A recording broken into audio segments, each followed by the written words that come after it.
Hello and welcome to the Premier Football Podcast. I'm Rafe Garland and I'm joined here by the overjoyed Joseph Doherty. We are watching the Saturday 3pms live. We've just tuned in to see that Arsenal are 1-0 down inside the space of 5 minutes. Joe, your early reactions? Yeah, not surprised, not good. What more can I say? It's classic Arsenal at the moment. It's just absolutely shite. What Arsenal fan would say any differently? Honestly, I beg you, someone try to paint a pretty picture of what's happening at Arsenal right now. Get the manager out, fucking sell half the squad, rebuild. I don't care. The players that don't want to be there, who are running their contracts down, just get rid. Don't want players there who don't want to fight for the badge. Don't want a manager there who doesn't have a clue what he's doing. Don't want a board there who don't know fuck all about football. Excuse the language, but I don't care. It's bleak, man. It's bleak. And you spoke about changing the manager, something that North London rivals Spurs have done earlier this week. It seemed to work for them. Well, They've got Jose Mourinho in, 3-2 win today. It's hardly a fantastic win. I suppose they were 3-0 up. But they're playing a very out of form, underconfident West Ham. I hope it goes south for them as quickly as possible. At the same time, I'm delighted to have Jose Mourinho back in the Premier League. So if it could go south for as long as possible and he could stay in a job as long as possible, that'd just be perfect.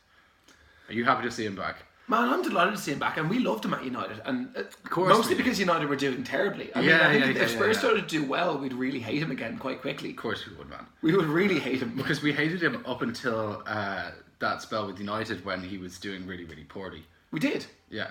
Absolutely. Yeah. We really didn't like him at all. Of course not. Would you take Pochettino at Arsenal? I'm still undecided on that. I'm going to wait a very long time before making up my mind. On the one hand, I think that there's no doubt he's a very good manager. He elevated Spurs from a banter club who would be lucky to kind of be challenging for the top four and would usually either be in the Europa League or kind of finishing 8th, 9th, 10th to don't get me wrong, there was that season with Harry Redknapp where Gareth Bale was brilliant and they did reasonably well in the Champions League, got to the quarterfinals, but other than that they didn't qualify for the Champions. They hadn't ever qualified for the Champions League as the competition we know today before, until Pochettino came along. So would you want him or would you not want him? Like I said, I'm undecided right now. I can't commit to a decision. You're saying you want Emery out. Who do you want in? I'd like Brendan Rodgers. But you're not going to get him because he's just started a project at Leicester. Leicester are Leicester going in the right direction at the minute? Yeah, he's got everything going for him at Leicester. How? Okay, if Arsenal were to call in to say, right, end of the season, we would like you to come in. We respect that you're doing what you're doing for now, and we're going to put Freddie Ljungberg in charge, who we hope we want to keep at the club for as long as possible in a senior coaching position, and we want you to come in the summer. He would not turn that down. Arsenal are a seriously big club, and that's no disrespect to Leicester and the project that they've started that they have at the moment, which is going very, very well. But they're a selling club, and their best assets are going to be poached this summer, and that includes their manager. Man, I don't know that they necessarily are a selling club. How many of their big players have they sold over since they won the league? They sold Mahrez, Kante and Maguire, Kante. The only one who rejected a move away was Vardy. The rest of them, they were not stars. They managed to get 80 million for Harry Maguire. There's not a team in the world that wouldn't sell Harry Maguire for 80 million. That was the price they put. That's the Van Dijk transfer has made centre backs, and the Alisson transfer as well. I'd say the hottest properties. So they're charging serious prices. Harry Maguire is reasonably young for a centre back. He's what, 25, 26? Yeah, he's English. No, he's 26. Yeah, he's English. He can play out from the back. He's good in the air. He's got everything. It may not have gone according to Planet United so far, but there's a reason why they slapped that price on his head. So Pep came out though and said that on his slap head. Pep came out and said that he was too expensive for Manchester City. Well, that's just bullshit. Well, it is and it isn't. I mean, with all of the questions raised about their FFP over the last couple of years, everybody could see that spending 80 million on Harry Maguire was ridiculous. They were only going to sell him for an absurd amount of money, and I think that's the same. If Southampton did the same thing with Van Dijk. If somebody came in for any of, I don't know, Liverpool's best players, they've all got a price. You know what I mean? You could say, okay, Grant, we're not selling Mo Salah for less than 200 million. Yeah. And then, you know what I mean? If someone comes in and pays 200 million, are Liverpool a selling club? I don't know that Leicester are a selling club, man. They do have money. They've invested money recently. They have money. They've got a bigger budget than most. How can you? They do have a bigger budget than most. How can you say they're not a selling club when they sold Mahrez, they sold Harry Maguire? Mahrez wanted to move from very early on, and they kept him for 2 seasons after he actually came out and said that he wanted to move. Yeah, they did. I don't think that they're going to allow someone like Brendan Rodgers just to jump ship straight away. They're not going to let him out of his contract. Of course they're not. Arsenal are going to have to buy him out of his contract. Not Arsenal. Any club that wants him. City maybe, if Pep leaves. That's if he wants to go to Arsenal, though. I don't know that Arsenal... I honestly don't think that Arsenal is more appealing for him right now. He wanted that Leicester project because of everything that was happening there. The young, talented squad of English players that they had, that he said, I want to work with those guys. And the route back into... And just to counter that, the route back into the Premier League with a club in an ideal... With an ideal squad for him to work with, that he can then elevate his profile to move on to bigger and better things. He's going to want to manage the Champions League. Let me ask you a question. Of course he's an egomaniac. Of course he is. I didn't even have to ask the question. Of course he's an egomaniac, but all of the best managers are. Yeah. Pep is, Klopp is, Jose is, was, whenever you want to say whether he's a top manager or not anymore, they're all egomaniacs, man, and it has to be. They have to be. Like, Rodgers is going to have a shot at the Champions League next year with Leicester by the looks of things. Arsenal are going to be a disjointed mid-table team. Although they've got financial backing, Arsenal are a disjointed mid-table team. They are, man. But Arsenal are in the middle of a civil war right now. Fucking get rid of the manager. If you look at what's happened at Manchester United... No. Listen to me. How can you turn... Okay, just to compare with Liverpool, Arsenal are not quite as big a club as Liverpool in terms of the trophies they've won, but in terms of global appeal, they are on the same level. Arsenal go to the likes of the United States and Southeast Asia, and they play against teams like Atletico Madrid, Real Madrid, PSG, and the ratio of Arsenal fans to other fans is like Arsenal sell a lot of kits. Really. It's insane. They sell a lot of kits. Arsenal have. Arsenal are a global super club. You would not, in your right mind, turn down the chance. Leicester are a global super club. Leicester are not a global. In Asia, they are huge. They are the national team of Thailand, Yeah, because they're owned by... I know, but they still have foreign appeal. Thailand has a huge population. Yeah, they have foreign appeal. They don't have as great foreign appeal as ours. You cannot compare. But is it all about foreign appeal for a manager? It's not all about foreign appeal. It's about... Okay, I agree with you that who has a better chance of winning the league, Leicester or Arsenal next year? Next year, I would say Arsenal. This year, I would say Leicester. On what planet do Arsenal have a better chance next year at winning the league? Because I think this Leicester team is only going to get better as well. This Leicester team could easily get broken up in the summer. I think if Rodgers is going to stay, the players are going to stay. Not necessarily true. If you look at for the most part, what if United? No, it's not. They sold the spine of their team. They sold De Ligt. They sold De Jong. They sold 2 players. They managed to keep all of the rest of their squad, and it was a very talented squad. They're still don't get me wrong. Arsenal have equalised. Good. I'm not really in the mood. You're such a typical Arsenal fan. Lacazette, 18 minutes. This could be an absolute drumming now. What if Arsenal go on to absolutely hide them? There's a long way to go. Do you think that'll make me happy? Man, but that's the thing. Arsenal fans aren't even happy when Arsenal win anymore. No. It's got to the stage where the things that are making... Arsenal used to make or break my weekend. Now my weekend is being made by the fact that I had a lovely evening at home with my wife and son last night, and tonight we're going to Liam Gallagher. Can't wait for that. I literally couldn't care less about Arsenal right now. Until they sort their shit out, I couldn't care less. And you've been through that with Liverpool. Yeah, I have. I have. I remember watching Europa League games under Roy Hodgson in 2011, 2012. Fuck that. Yeah, it was really awful. It really sucked. But I still wanted them to win. Going to Bolton Wanderers and losing 1-0. And I still wanted them to win every week. I still cheered for them. I want Arsenal to win. I'd be happier if Arsenal win. I would be happier. But it's not the same. It's not the same buzz. Man, do you not want to see what's better? How much do you love watching Liverpool now? Do you not want to see Arsenal back in the Champions League? Of course, I want to see them back in the Champions League. I want to see. If they're not that far off. I want only a few points off. I want to see Unai Emery sort this team out, Get them playing proper football. Get climbing up the table. Put pressure on Leicester and Chelsea and get into the top 4. How I would much prefer that than him getting sacked. But I don't see. But then act like that's what you want, and that's the thing with all Arsenal fans. They're not acting like that's what they want. That is what I want. But like I was saying to you off camera, the Arsene Wenger latter years have made us a seriously impatient bunch of fans because he overstayed his welcome. But that's not Emery's fault. No, it's not Emery's fault. But it's there. It's a thing. It's a fact. We can't get away from that.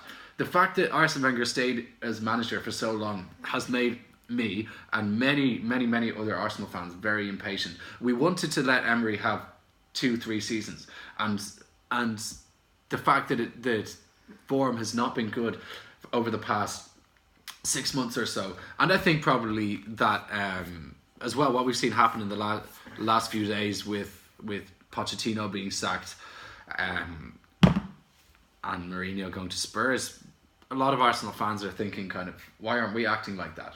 Why aren't we saying that this is a guy who has a lot of attachment to the club that he was managing?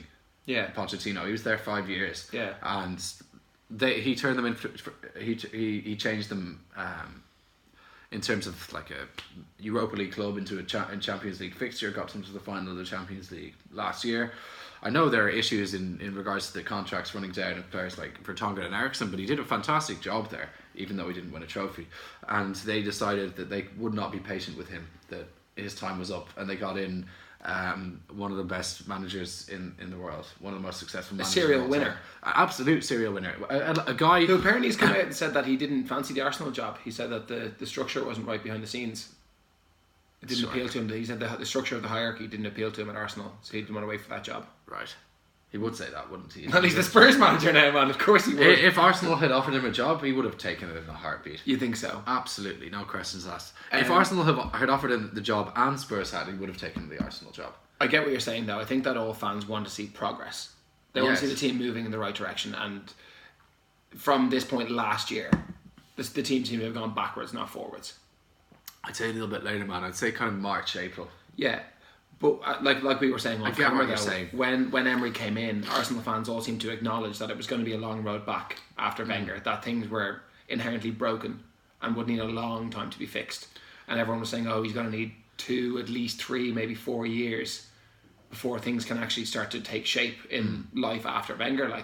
And if you look at Manchester United, they're still struggling to get over the post-Ferguson blues. Yeah, they've gone through so many managers, and it doesn't seem to help. It just seems to make the squad more disjointed, having different managers come in by different players, moving them along, and you always run that risk. Liverpool had started to go on a bit of a manager merry-go-round before they found Klopp, and thankfully they did settle on him. But everyone knew Klopp was a hit. Yeah, but Arsenal didn't. Klopp's services were offered to Arsenal in about 2014, 15, and no, because he was already there. No, it was about 2012, 13, something like that. Yeah, and it was similar at a similar time. So were Pep Guardiola's, and at both times, the response was no thanks. We have Arsene Wenger. Jesus Christ, what you would have done as an Arsenal fan to have one of those two come into the club at that time. There's no way that Pep would move to Arsenal next year, is there? I think that he might. Imagine that Jose. Think about it. Jose at Madrid, Real Madrid, Pep at Barcelona, Jose at Manchester United, and Poch at City. With Lampard at Chelsea and Klopp at Liverpool. Lampard's doing a good job, to be fair to him. Lampard came out today and said he'd never manage Spurs, and I believe him. He's a West Ham and Chelsea man. Yeah, he is, isn't he? You can't. He'd have no credibility if he went to Spurs. No, he'd have Mourinho is a mercenary. Everyone knows that, and he knows that himself. Yeah, but when he initially said that he'd never managed Spurs, that was in his first stint at Chelsea, and I don't think everyone knew back then. It was his second stint. Was it? Chelsea, yeah. Or was it? Well, even then he wasn't the renowned mercenary that he is now. He's always been a mercenary. Yeah, fair. He always has, hasn't he? He's a gun for hire. He's not a very powerful gun, though. Do you not think? Well, no, he is actually. Do you think he'll do well at Spurs? Yeah. This season. This season, yeah, he'll get them. He won't get. I don't think he'll get them into the Champions League, but I think they'll get them at least kind of 6th. I'd say. But man, that's not well by any stretch of the imagination. Like Spurs were 3rd last year. Yeah, but in terms of what they've been like this year and the back end of But it last doesn't matter season, what they've been like. We know that the players are there. If he's going to get these players playing properly, the sky's the limit for them. They've got one of the best squads. disagree. I don't think they do. I think They need to squad. strengthen their fullbacks. Their fullbacks are And they not, need a new are not goalkeeper good. as well. They need a new goalkeeper. Their fullbacks are not good enough. With Vertonghen leaving, I don't think, and Alderweireld's contract. I think Alderweireld is going to stay, and he'll partner Sanchez. I know you do, but I think that they need more there. I think they could probably do with a bit more on the wings, with one more kind of elite natural winger. Lucas is really good out there, and Son is also really. I'm going to say really good. They're both class. Lucas and Son. Son is class. Is Lucas more a winger? Is he more of a second striker kind of? Man, he's played on the wing for a long time. He plays as part of a front three, like Harry Kane's a wonderful player. England's finest. They've also got Ireland's finest, Troy Parrott, riding up behind him. Yeah. I think the depth of their squad is not quite there if they want to be challenging for serious honours. No, well, if Ericsson goes and if so. Vertonghen goes, that's a massive amount of money off the wage bill as well by Spurs standards. No, actually, I suppose because they don't pay wages. I think they're both on 80k. Yeah, it'd be 150 between the two of them. Yeah, but I mean, there is money. Levy has said that there will be some money to spend if needed. And I do think they did make the Champions League final last year. Yeah, my thinking is that they're not going to make the Champions League this year.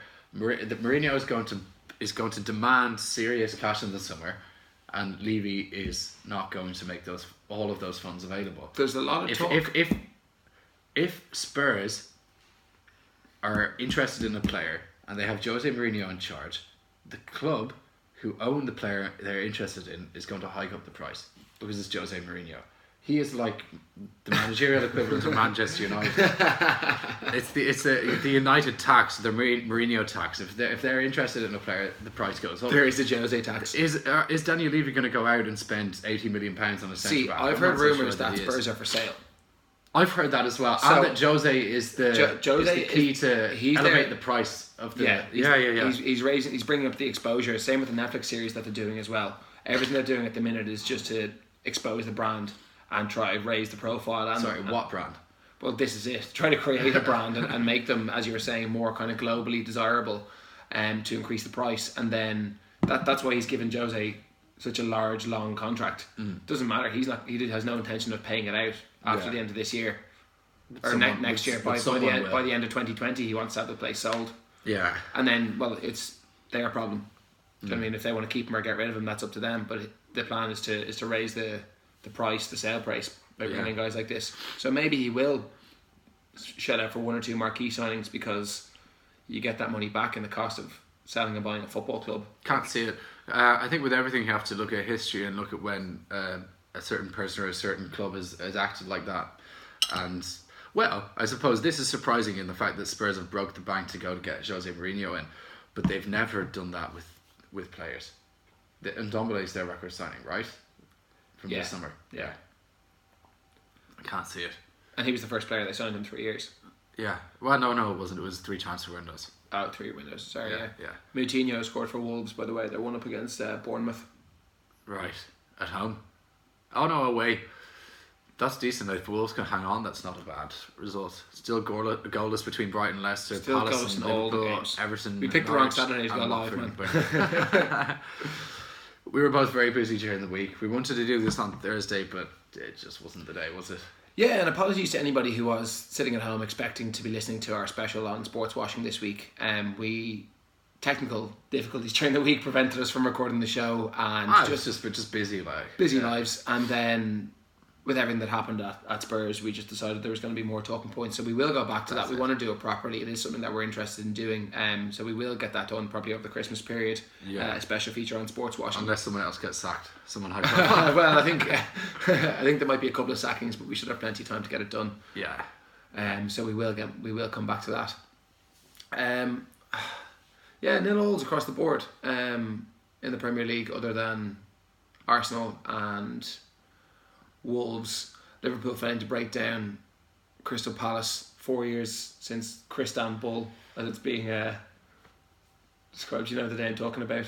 No, you have to remind Liverpool me. Yeah. blew the league. It was the week after Gerrard's slip. Oh dear, I do. Where they were trying to catch Yeah. up goal difference on City, and weren't Liverpool winning 2-0 or 3-0, something 3-0, something like that? Yeah. Yeah, I managed to draw 4-4, or did they even lose that game?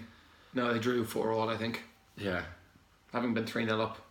Yeah, Christian Bull. Palace as well. Also, no, it was Bournemouth that came back from a 3-goal. Yeah, that was when Klopp, Maybe a couple that was of Klopp's years ago. first season or second season maybe. Man, Liverpool have come a long way under Jurgen Klopp. Yeah, they have. They have. I think that's the best example of a seriously good managerial job in the Premier League in the post Ferguson era. Like that's the best. Like the way that Poch is very, very good as well, but it's one step further than Poch. It is. Liverpool were a Europa League club. Liverpool had finished in the Champions League once in 9 years, and that had before 2-0 Wolves. Wow. But sorry, before Klopp took charge, yeah. And that had included 2 6th place finishes, 2 7th place finishes, and 2 8th place finishes. I'm well aware. Liverpool finished outside the top 6 in 4 seasons. It's just insane, and the fact that they've done that without a sky's the limit budget like Manchester City, and the fact that they've done that very cleverly through selling their best players. Let's not get that wrong. They sold Suarez and they sold Sterling and Felipe Coutinho. But Coutinho was under Klopp.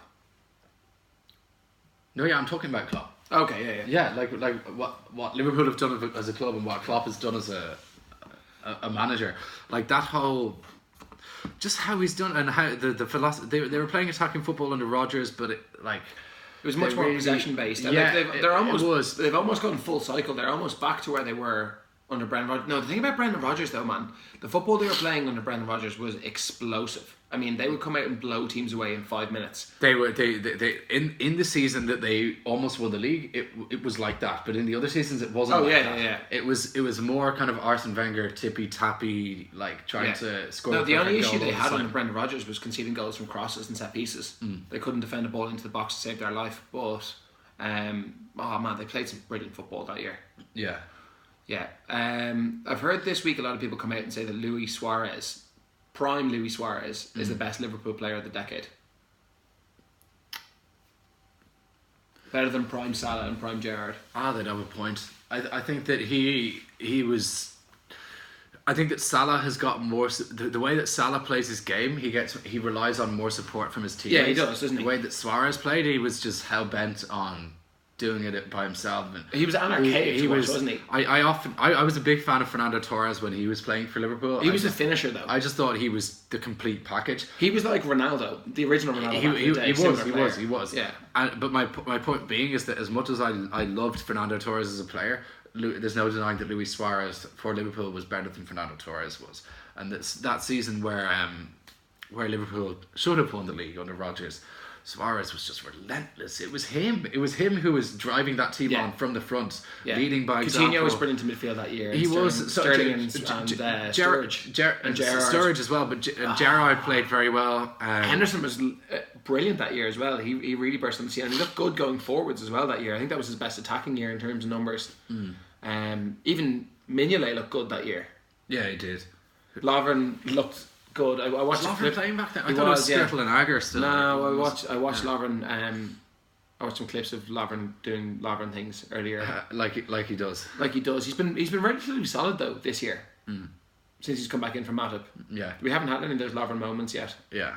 And he's keeping Joe Gomez out of the team. I think that probably a spell out of the team did good for him in the essence that like he to check his ego a little bit. Yeah, and he knows that he has to be on the ball. I need to go for a bathroom break, by the way, man. If you could hold the fort for absolutely for a couple of minutes. Absolutely.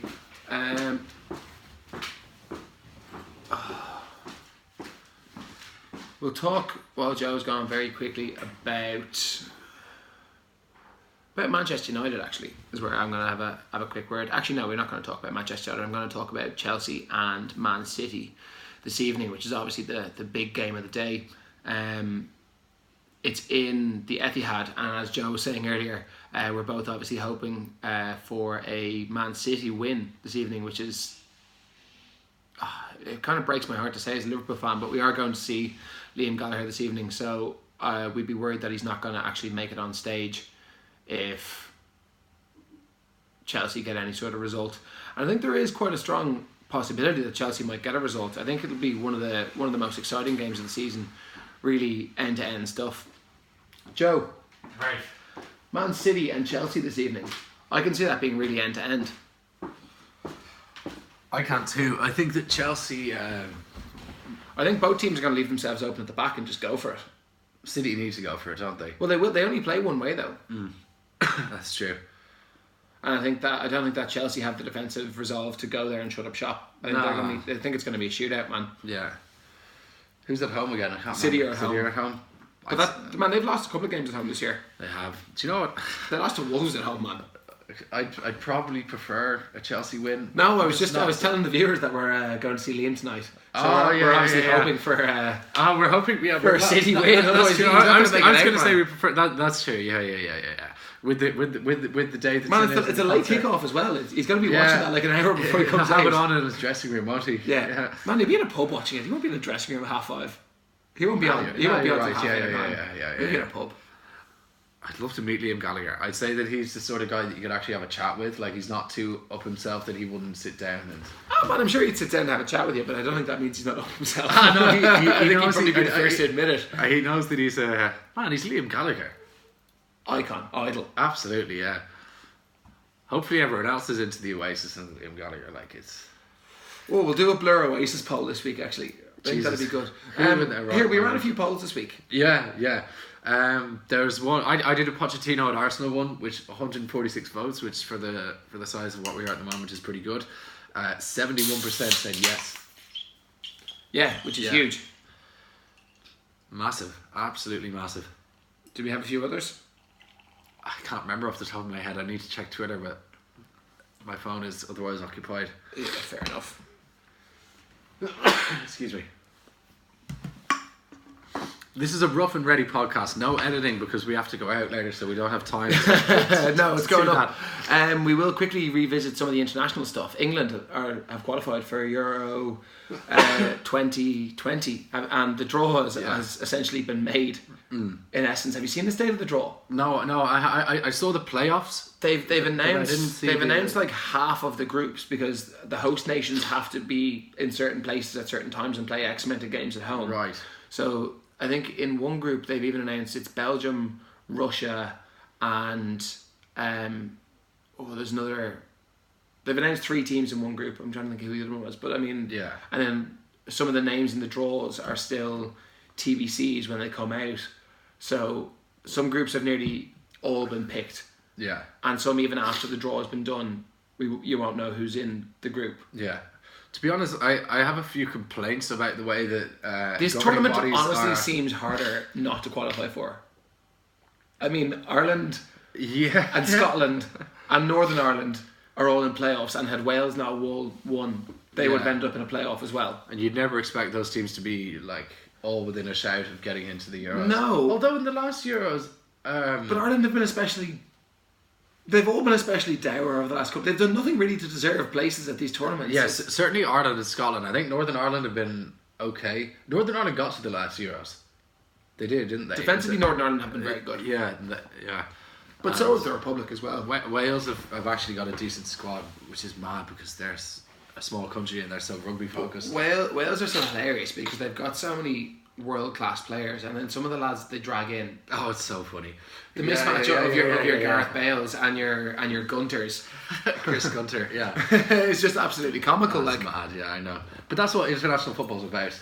It is, and it's amazing how these teams actually function. And like Croatia, for example, they have players like Modric and Perisic and Rakitic, and then they have Domagoj Vida at centre back, who is actually a beast. But he's playing for Besiktas, and I don't think that any Premier League club would be like, right, we need to go and get Domagoj Vida or Lovren, like at centre back, who's almost like he's a no man, like Roma wanted Lovren over the summer. A lot of top Italian clubs wanted Lovren over the summer. Roma signed Francis sent off for Bournemouth. Oh man, that could go from bad to worse. Roma signed Federico Fazio from Spurs a few years ago, and he did decent for them. And they've just signed Chris Smalling over the summer, and he's doing well for them. I think it probably says a lot about the state of the the Italian league at the moment. Man, we were only talking about this earlier. I'd love to see a comeback in the Italian league. So would I. Like we grew up on that. Ronaldo played for Inter Milan. The original Ronaldo. Yeah. And we're big Cristiano Ronaldo. He also played for lots of other teams. He did, and eventually AC Milan. He was the one who went to Barcelona and then later to Real Madrid. Yeah. Inter Milan, then later to AC Milan. Didn't matter. Nah, everyone loved him. Everyone still loved him. Total mercenary. Cristiano Ronaldo couldn't do that. No, he couldn't get away to play for Barcelona, could he? No.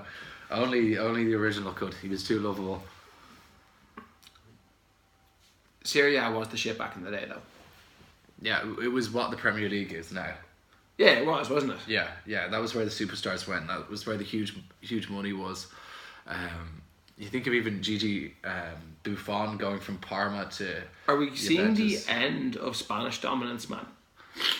Or not necessarily the permanent end of Spanish dominance, but I mean, I think that was apparent last season in the Champions League, wasn't it? Because remember they used there was a point a few years ago where they were trying to have the way England had 4 teams in the 2 finals. The Spanish, I think, had it was an all Spanish final with Real and Atletico, and Sevilla were in the Europa League final. They won it that year as well. Yeah, they were. Yeah, and Valencia would have been reasonably competitive. I think they might have been in the semi-finals on the other side of the draw. Yeah, it's definitely gone that way.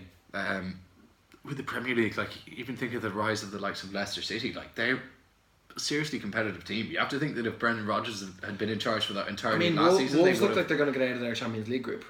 Europa League, sorry. Yeah. No, well, that is a different story. But I mean, they if Wolves can do bits in Europe,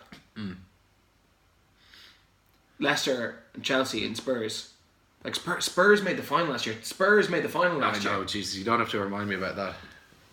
But I know it shows. There was a time 10 years ago, kind of 2008, 9, 10, where we were having the traditional Palace 1-0 against Liverpool.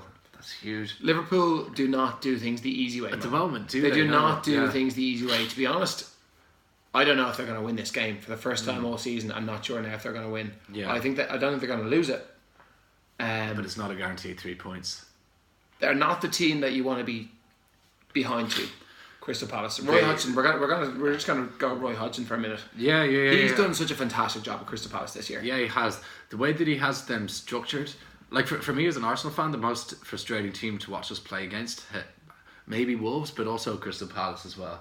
Like the big man in midfield, Milivojevic, it's just a dominant force. The back four work really well. Cheku Kouate, who they brought in from West Ham last summer, big lad in midfield, does really well.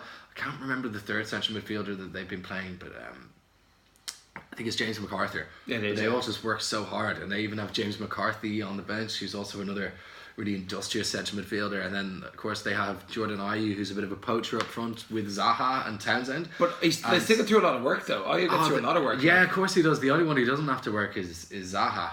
VAR. Oh, that's a surprise! That's a surprise, and that's something we don't have the game on in front of us. We have Gillette Soccer. Yeah, exactly. All we can see now is that Crystal Palace still apparently are 1-0, and there's a big red VAR written on it. We're not actually sure whether or not the goal has been given. We've got an incredibly confused looking Merson in the background, which might just. It looks like Lovren gets pushed here by. Lovren gets pushed by Ayew. Oh yeah. Would he have headed it out? I don't know. So it was a push. Lovren push on Jordan Ayew. All the way around. He's disallowed the goal. Oh, this is ridiculous. Oh, come on, Tomo. Absolutely. So apparently in the studio, Phil Thompson is agreeing with the decision naturally as a Liverpool fan, and Merce doesn't. But when you and nobody seems to know what's going on. These elite professional pundits have absolutely no idea what's going on. And look, I can't use the term elite in relation to Merson and Thompson. But these highly paid football expert pundits can't make head or tail of VAR decisions. And neither can we. It's just that could be season altering right there. And it's yeah. From what Merson's saying, it's a bit of a stinker. Yeah, I mean, someone please tell us the last time we went through a weekend of Premier League football without a decision like that, because it is every single week. The first game we have these calls, and it's just such bullshit. It's football is too opinionated and interpretive to have technology like this. I think for goal line technology it works, and like I'll hark back to what Rafe said a few years ago. He's a wise man, that Rafe. A few weeks ago on another pod, is that you need challenges, even if it's like 2 or 3 challenges a game for either team, and either the manager or the captain or either the manager or the captain are the ones who can go and they can challenge a call, and if we get to that, like, then I think that we'd have a fair outcome in the decisions that are being made. Because right now it's just shocking. Right. Okay. We're gonna do a new version of the previews today. We'll have it all recorded, so we'll come back to it. I won't write it down. We're gonna go through the scores basically going into half time in the Premier League games. Right. We're gonna end the video at the end of the Premier League, at the end of the half. Hopefully we might be back on later, do a reaction video, but we're gonna go final scores from half time for the predictions, because there hasn't necessarily been a lot of goals. Yeah. It's essentially in-play betting for the gamblers at home. So Joe, Arsenal and Southampton 1-1 going into the break by the looks of things. How do you think that's going to finish? 2-2. 2-2? Yeah. Now we haven't seen any of the action from the games. Everton Norwich 0-0.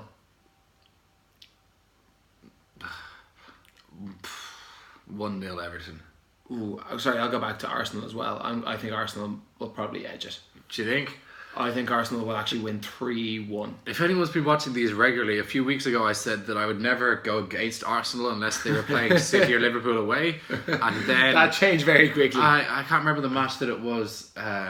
Was it Crystal Palace? I can't remember. There was one game where I just lost all belief, and I haven't got it back. I think that Everton are so inconsistent that they will not win.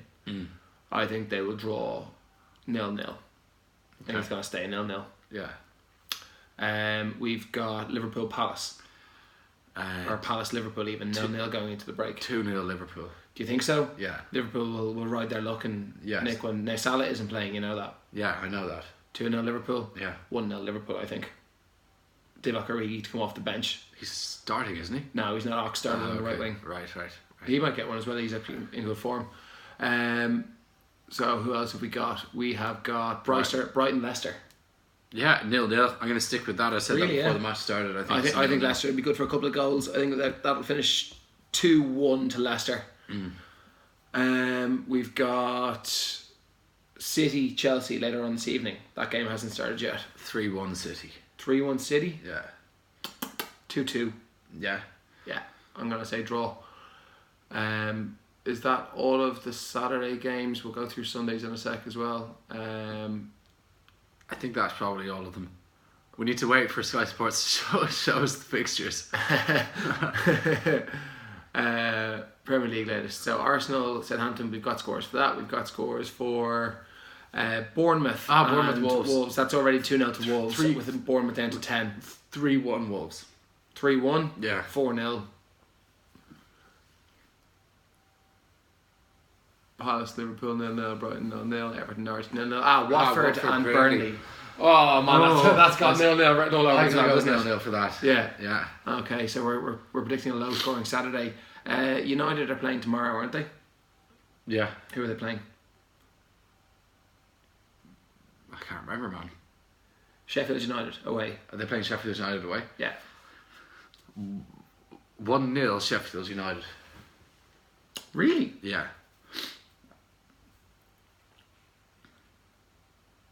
Okay. Sheffield United are genuine. Yeah, they are, aren't they? They are. 1-1. I think that'll be a draw. Who are we missing this week then? Should have checked this before we came on air. Yeah, but we came on air 40 minutes ago. We did, yeah. Who's in the drop zone? I genuinely can't remember. Southampton, Everton. No, Everton are out. Villa. Who are Villa playing? Villa must be playing against. Yeah, we'll publish our written predictions after the Yeah. We'll be here all day. We'll be guessing. We will be here all don't day. do I that. do know who Villa are Apologies for playing. that. No, this is fun though. It's like a memory guessing game. Yeah. Villa are playing against. Newcastle? Yes, they are. That's the last Thank game. God. Okay, who's at home? Villa are at home. I'll go for a draw on that, man. I'll go for Villa are going to win for that, a man. 1-1 draw. 2-0 Villa. Newcastle are not shite. Like, They're not great. they're a team of journeymen. 2-0 Villa. 1-1.